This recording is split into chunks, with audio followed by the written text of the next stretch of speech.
Good morning. My name is Jesse Stevens, and today I'll be talking about how to properly use a bait casting reel, as well as a little bit of the history and the function behind it. And in the latter part of the segment, I'll be talking about how a bait casting reel can be properly applied in big bait techniques. Last year, 33.1 million people went fishing.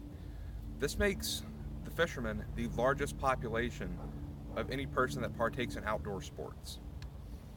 Given a large percentage of these people were probably novice anglers fishing for the first time, and this is what they would have used.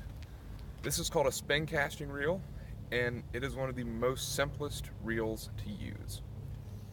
The next step up would be the spinning reel, which is this right here. And it functions a little bit differently than a spin casting reel. As you can see, there's no moving parts, at least on the outside. But on the spinning reel, the spool goes up and down and winds the line.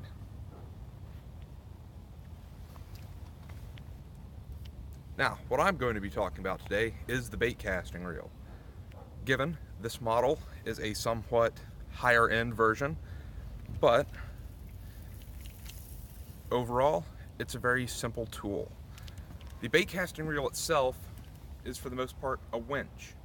The winch in itself originated in the 4th century BC, but the bait casting reel itself did not actually come into production until the latter part of the 1700s.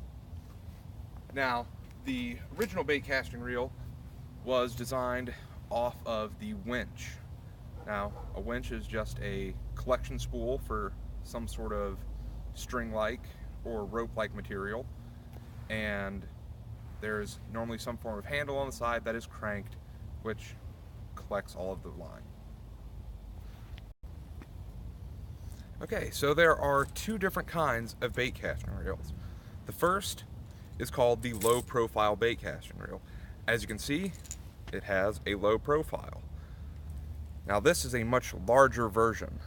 Now in general, most low profile reels have a much higher gear ratio,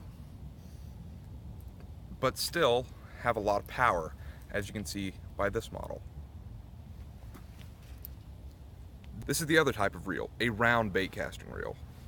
In most situations, these have very low gear ratios in comparison to a low profile. But as technology has improved, so has the gear ratios for both. Both of these types of reels can wield lots and lots of fish fighting capabilities.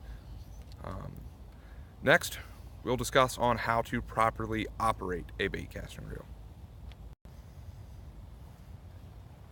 Operating a bait casting reel can be quite tricky for a novice angler. Now this is especially hard if there's no one to show them how to do it. In many cases, when a person first begins to use it, they end up with what's called a backlash. And that is when the reel spins faster than the line is taken out. As you can see, the line piles up on the reel. Now, preventing a backlash can be easy. One of the first things to do is adjust this, which is the lure weight adjustment knob. By tightening it or loosening it, you can apply different amounts of pressure to the spool and help keep your line in check. The second aspect, which is by far the more important aspect, is thumb control. By applying proper thumb pressure to the reel, you can prevent a backlash during the cast, like such. So, to cast a bait casting reel, the first thing you do is, while holding onto the spool, depress the thumb lever. You pull the rod back and make a cast. As you can see, no backlash through thumb control. Now during that cast, I definitely stress thumb control. Now, this can be a little subjective. If you're using lighter lures, then more pressure has to be applied throughout the cast. But while using heavier lures, this is a 3-ounce weight, which is similar to a lot of the swim baits that are currently on the market. Pressure is normally applied closer to the end of the cast to slow the lure down before it hits the water. All right, so the last topic of this speech is going to be about how a bait casting reel can be applied to big bait or swim bait techniques.